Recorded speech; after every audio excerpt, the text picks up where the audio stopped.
एक मध्यवर्गीय परिवार में मीरा नाम की एक महिला थी जो हाल ही में परिवार में शादी करके आई थी। मीरा के पास 4 बड़ी नंदें थीं जो बहुत सहायक, प्रेमपूर्ण और समझदार थीं। वे सभी अलग अलग व्यक्तित्वों की थीं, लेकिन एक दूसरे का सम्मान करती थीं और परिवार में एकता का एहसास था। मीरा को किसी भी प्रकार का दबाव नहीं था और वह अपनी जिंदगी को आनंद से जी रही थी। बड़ी नंदें उसे घर के कामों में मदद करती, जब भी जरूरत होती सलाह देती और उसे अपने जैसा मानती। मीरा को इस मिलजुल कर रहने वाले परिवार में शांति और खुशी महसूस होती थी, जहां प्रेम और आपसी सम्मान धन से अधिक महत्वपूर्ण थे। वहीं एक समृद्ध परिवार में नायना की शादी हुई थी। नायना ने सोचा था कि उसकी जिंदगी आरामदायक और शाही होगी, लेकिन जल्द ही उसने महसूस किया कि पैसे के साथ कई समस्याएं भी आती हैं। नायना की छोटी नंद प्रिया लगातार उसकी जिंदगी में दखलंदाजी करती थी।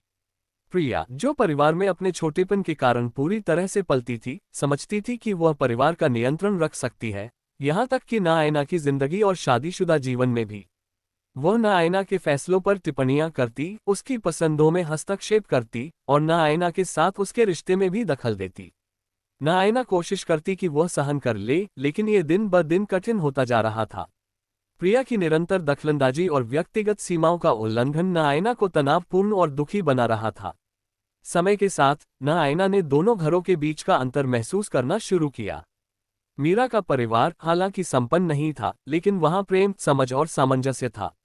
इसके विपरीत नायना की संपत्ति ने उसे भौतिक आराम तो दिया, लेकिन परिवार में सीमाओं का सम्मान न होने के कारण उसकी जिंदगी संघर्षपूर्ण हो गई थी। एक दिन नायना और मीरा मिली और अपनी जिंदगी के बारे में चर्चा की। नायना ने अपनी असंतोष की भावनाएं साझा की, जबकि मीरा ने बताया कि प्रेम और आपसी सम्मान से भरी जिंदगी में सच्ची खुशी मिलती है, चाहे संपत्ति हो या न हो। धन और भौतिक सुख सुविधाएं रिश्तों में प्रेम, सम्मान और समझदारी की जगह नहीं ले सकती। सच्ची खुशी परिवार में सामंजस्य और आपसी सम्मान से आती है, न कि संपत्ति या सामाजिक स्थिति से।